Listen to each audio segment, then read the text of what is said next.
Spacebird Media. Why do so many people find solace in the crackle of a vinyl record? Let's dive in.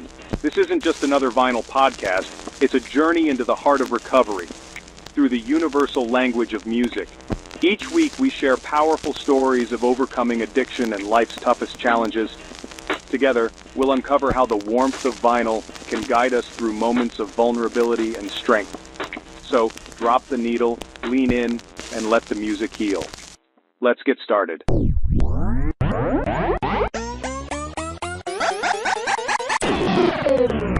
This is Records in Recovery.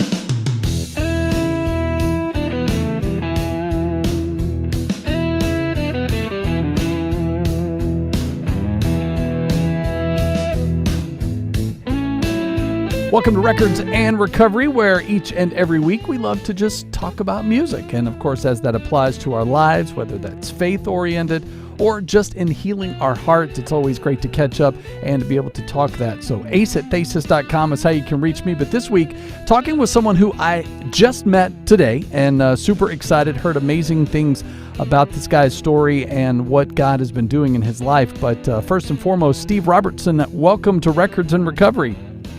Man, I'm glad to be here. Glad we could finally get this worked out. A little technical trouble today, but nevertheless, here we are. That's just the enemy telling us that we're not allowed to talk, but we're just going to prove them wrong, right? Absolutely. I love it. And nothing worth having is going to be easy anyway. So That's so true. That's so true. So let's just start from the beginning, because as we're getting to know each other, I would love to know, what was that early influence of music for you? Well, actually, my uncle used to play in a band called Phoenix years ago in the 70s, and they kind of played local support for everybody that was coming through. We were in South Mississippi, right? And so you'd have bigger bands that would go to Biloxi or Jackson, and then on the day off, like their opening band would play like a one-off somewhere, and they would need local support. Well, my uncle was a guitar player in those bands, and he was just a high school kid, and so, I grew up with my grandparents until I was 8. And so I was around him all the time. And, he drove a Pontiac Formula and, had, big hair and bell bottoms and, always had the prettiest girlfriends. And I was like, I want to do that too, and Right. So that's kind of where it started. And I was a big Kiss guy, like everybody growing up. And he really wasn't. Like, he was really more into like Skinner and the Allman Brothers and bands like that. But that was kind of the disco Kiss era. You Right. know, when I Was Made for Loving You was on the radio. So anytime that it came on, he would come get me and said, "Hey, your song is on the radio." So we bonded over that. That's fantastic. So would I assume that Kiss was your first album that you bought with your own money? You would think, but no. I do blame Ace Frehley for all of this, and I've actually met Ace and at a show here a few years ago, right after he played the Shock Me solo. I had on my Ace Frehley shirt, and he handed me his guitar pick, and I got a whole bag full of stuff over there. I just hadn't put on the wall yet, but the first album that I bought with my own money was Queen the Game, and I didn't know anything about sales tax, so Right. my stepdad had to front me $1. Then I had to go home and do chores to pay off that $1. But Right. yeah, Another One Bites the Dust is what kind of pulled me in. And of course, the majesty of Freddie Mercury. And the second album that I bought with my own money was Styx, Rockin' to Paradise. And so for the first two albums, I don't know that a lot of people could have done better. And somewhere along the way, I got Frampton Comes Alive. And I don't know if somebody just left it at my house or gifted it to me, but those were some of the earliest albums. Yeah, for sure. Talking with Steve Robertson on this week's Records in Recovery. So obviously being influenced by artists of that genre early on, it seems like you were merited with an older soul. Were you just always in that vein, or were there bands or artists that you grew into over time? Well, I have never limited myself in that respect. Like some of these new bands out, like I love Bad Omens. I think they're great. I saw them at Signal in Chattanooga, sold out show, and it was a multi-generational show. So there's like a lot of people my age, a lot of younger kids that found out about the band through a song on TikTok, and that's where everybody's breaking these days is on TikTok, And so that was kind of cool. So I like the new stuff, but the thing that I love about the 70s stuff is those guys could really play.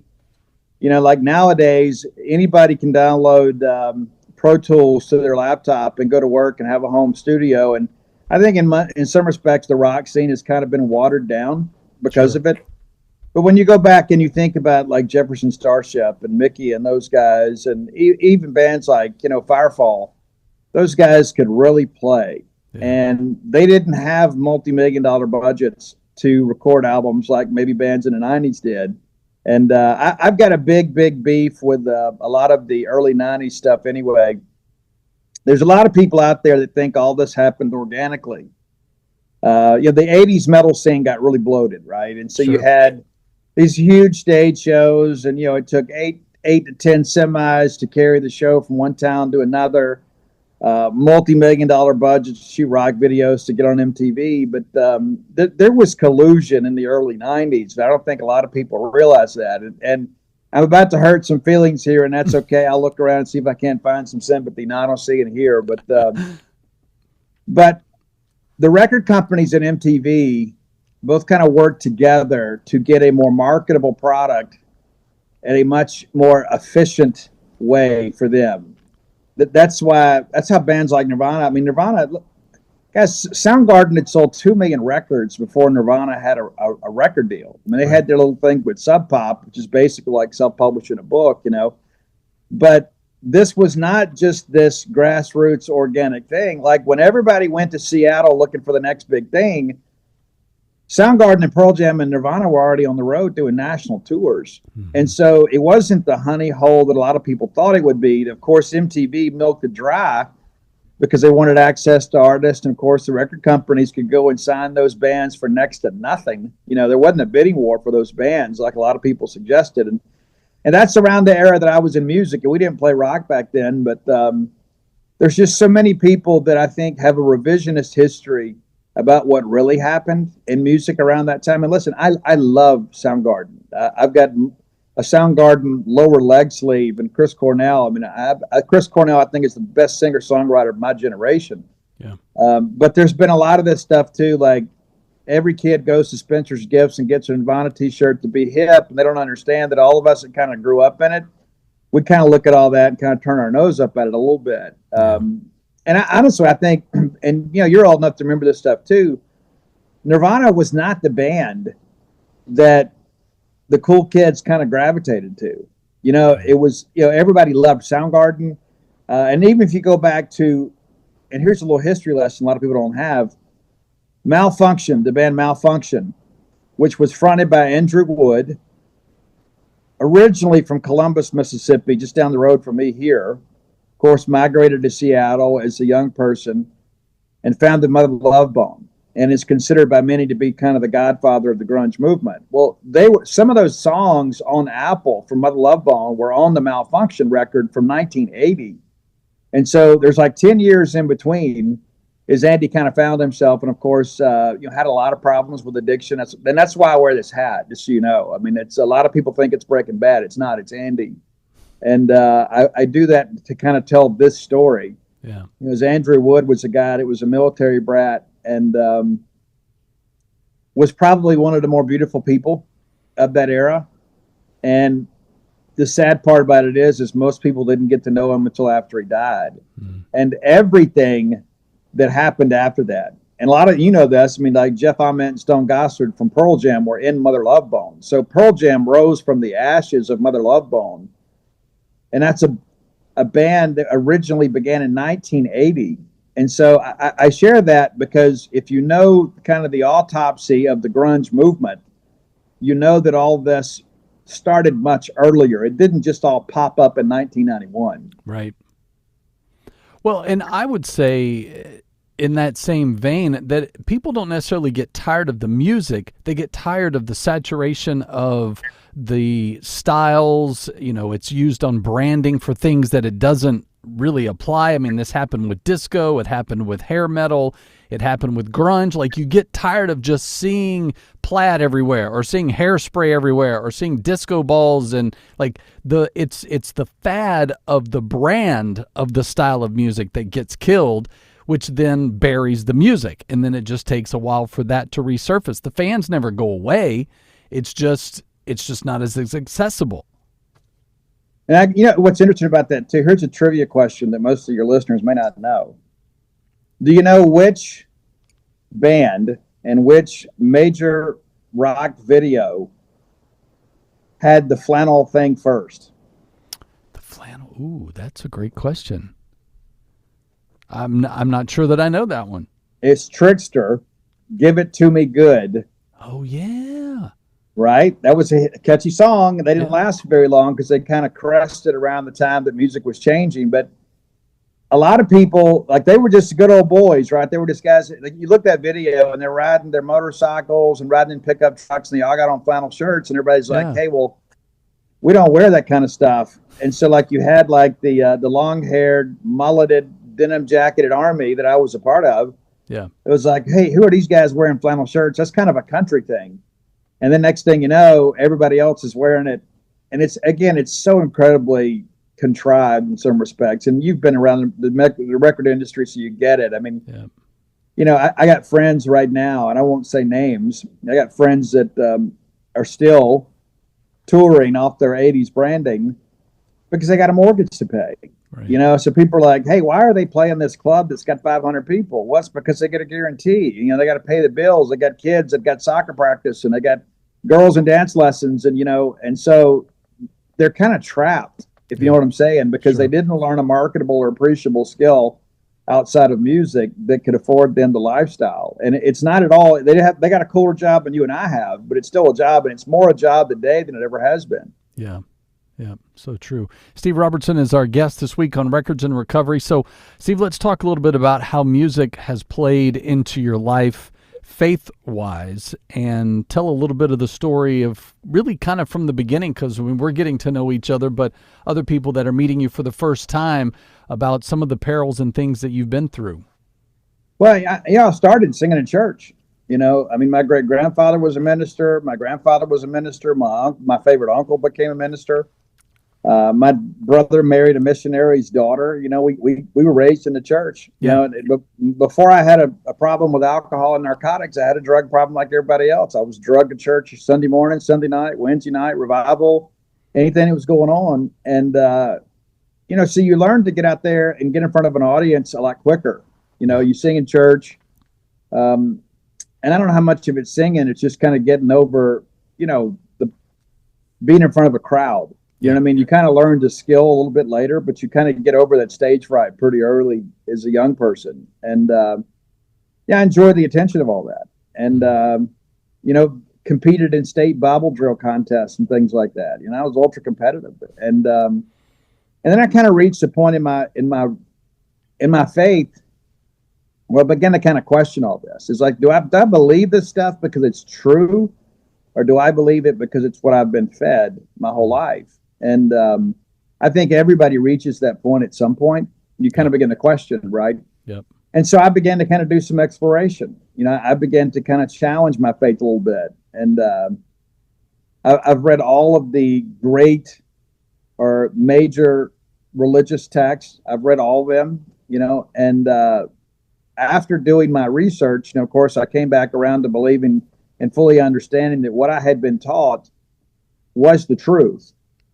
And I don't know that I would be as resolved in my faith or in my belief system today had I not done a little research on my own. Yep. And there's a lot of people, too, that want to homogenize things and say, oh, they're all really the same. No, they're not. They're not at all really the same. But when I was much younger, rock music was everything, and it was kind of a great divider among the social classes, too. I mean, like, in the era that I grew up, you had preps, right? You had guys that wore these Azad polos and their tie-dye jeans or their galactic wash jeans and their 501 blues and their loafers and things like that. And while those guys were buddies and teammates, they weren't really your friends. You know what I mean? And that's not me being negative, because some of those guys now are really my friends that I grew up with in high school, but we didn't run in the same social circles. Right. At that point. It's not meaning one's bad, good, or indifferent. Back in my day, show you how old I am. We had a smoking section at school. That's right. And those are the girls that I wanted to date. The girls who were in the smoking section. Same. A little bit of rebellion, right? I mean, she looks like an angel and acts like a devil. But Right. and then eventually, as I got into college, found out that I could dance a little bit better than most people, and got picked up by this dance group out of Baton Rouge, Louisiana, called Savello, and we cut a record with RCA. And I remember thinking then, well, this is going to be it for us. This is it. And I was just a stage performer for them, and then eventually began to front my own band. As the record company often does, they begin to change your identity and say, hey, here's what's going to work for you guys. What's interesting is we were supposed to go shoot a video for the single in the warehouse district in New Orleans. And it kept getting pushed back and pushed back and pushed back. And then one day I asked our manager, who was two of the guys' dad, I said, what's still the video? And he goes, well, they shot it without us. They shot it without us because it was cheaper. Right. And they also kind of wanted to protect the fact of our identities and things like that. And not in a sleep token way. It was all about marketing and that sort of stuff. But, eventually it all changed. And we were kind of a high energy dance group, and RCA wanted them to be more radio friendly. And I didn't. And our agent said, hey, why don't you go start your own band? You guys can open for the big band, and we'll just work it like this. And then eventually I got arrested. And got arrested and charged with a lot more stuff than I was really guilty of. They overcharged me. And I was guilty of some things, don't get me wrong. I'm not in any way going to sit here and suggest that I wasn't. I have known every right decision to make in my life without exception. I just didn't always do it, Right. And looking back in that in hindsight, it's like people always ask, well, do you have any regrets about that? And I said, well, no, not today. I did back then. I don't now, because I've learned from all that. And when I got arrested, I ended up checking into drug rehab. I'm 6'2", 205 today, maybe 210. I don't know. I have to check. But the day that I went into rehab, I was 6'2", 146 pounds. And I thought I was going to pass out. And my mom was checking me into rehab, and I just prayed. I was like, God, don't let my mom see me pass out on its floor. It's like if I died in my room, I'd be okay with that. But I didn't want my mom to have that visual of me just, passing out.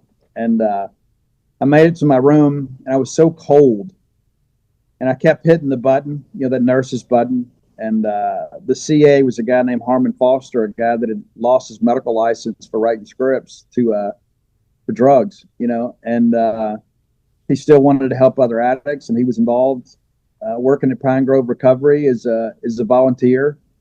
And he brought me 6 blankets. I wrote that in my book of recovery. I wrote that. I said, he loved me enough to keep bringing me blankets, and then eventually I went out and woke up with an IV in my arm, and I was on an IV drip for about 3 days. And they were going to take me to the hospital, and I guess you would say, I don't know that it would have been ICU, but I was going to be under 24-hour medical care because I wasn't responding. Yeah. And that's one of those real sobering realities, right? It's like you don't realize when you're out there, you think you're just having extra fun. You don't realize you're killing yourself. Right. And so I woke up the third day, and I pulled the IV out of my arm because I needed a cigarette. And I walked down to the smoking room back when they had those things in recovery centers, and everybody's sitting around smoking, and everybody was so excited to see me. I said, man, we've been so worried about you. I didn't even know these people. And come to find out, they've been praying for me every day, these new people. And little did I know that these people were going to end up help saving my life. I mean, like, there were people in there that were crack addicts, and there were people that were, former prostitutes. And, and here I was, a guy that had been on stage and played in front of 10,000 people. And I thought, I'm better than these people. Right. That's what I thought. And the day we had the big Desire Chip meeting, they all told me I had to get up and pick up my Desire Chip. And I didn't want to do it, And then they kept on, and I finally just got up and just kind of gave way to social custom, right? And I cried the whole way back to my seat. And they thought I was just like humbled by the moment. I was really more embarrassed. Right. Because I didn't want to admit that I was like them. Because I had these delusions of grandeur and I really just wanted to go to rehab so I could impress a judge. I had no intentions of getting sober. And I don't know, maybe 10 days into it, they threatened to kick me out for non-compliance. Scariest moment of my life. Yeah.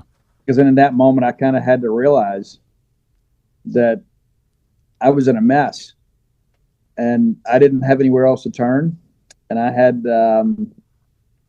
had so many people that were kind of co-conspirators in my own demise, and I thought that they doubled as friends.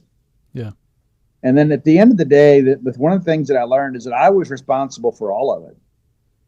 Like in every circle of friends that I had, I was the negative influence. And I told my mom this in Family Week. And if you've never been to Family Week, it's the best and worst week of your life, right? But I told her, she's like, "Why does fuck you got mixed up with the wrong crowd?" I said, "Mom, I was the wrong crowd. I was the most negative influence of every circle of friends that I had." And if you guys just wanted to go to the bar and have a couple of beers, I didn't want to do that. If we weren't going to New Orleans looking for ecstasy or cocaine and strippers, I mean, why are we even leaving the house? We could just drink a couple of beers here. And I didn't realize back then how abnormal my appetite for all that was. Every drink was a shiny new memory, right? I mean, it's like these people that can just have two beers and then go to bed. I've never known that in my life, ever. At no point have I ever been able to do it. Like if I didn't drink to get drunk, I didn't see any point in drinking. Right. Don't give me the appetizer if I can't have the meal. That's how I felt. And I had this guy later in life after I've been clean and sober now since December 10th, 1991. So if I make it to December, if I live long enough, and there's a good chance that I'll stay sober, it'll be 34 years this year. And if you had told me when I had 30 days, I never would have believed it. Yeah, never in a million years would I have believed it. Because the circles in which I ran and the relationships that I kept and the life that I've led, back then, I just said there's just no way. And I had so many people tell me I wasn't going to make it. I mean, to my face, tell me you will not make it. And I think I stayed sober the first 2 years out of spite. Like I'm just going to prove them wrong. But somewhere along the way, the miracle kind of happened for me. And I began to realize like that moment, no matter what that moment entails, whether it's a craving, whether it's a temptation, whether it's anger, bitter, resentment, that moment will pass if we let it. And we're in control of that. The moment is not controlling us. But if you're just patient and you're grateful and you can live with that heart of gratitude and understand, I would rather be angry today than to be where I was 30 years ago. Sure. No matter where I was so far away from where I needed to be. Any step I took was in the right direction. Yeah. I couldn't have gotten any farther away from where I needed to be. Hanging out this week, Records and Recovery. Steve Robertson is our guest. Steve, what were your conversations with God like? Were you in a place that you felt like you were coherent enough to say, okay, God is trying to get my attention? Yeah, it was God kill me. That's what it was. I remember laying in that Pine Grove Recovery Center bed, and I was like, the path back just seemed to be too arduous. Yep. And I was like, God, just take me. Just take me. And I was so broken. Yeah. And that was the thing that, looking back, and I wrote about this too, that same guy that brought me all those blankets, I'm laying there praying that God will take my life. And all of a sudden I hear another voice in the room.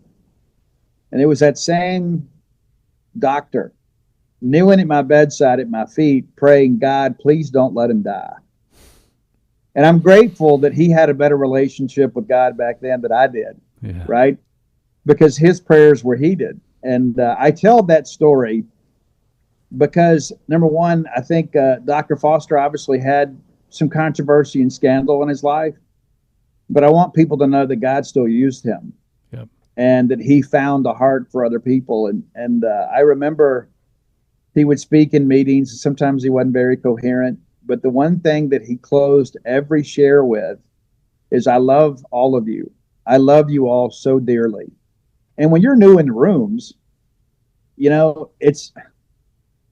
how long has it been since somebody told you they loved you and meant it? You know, I wrote about this the other day about like the Ozzy thing, right? I mean, Mm-hmm. you know, from a generation of angsty teen boys in the 80s with stoic dads, Ozzy Osbourne may have been the only man that told most of us that he loved us and meant it, Right. you know?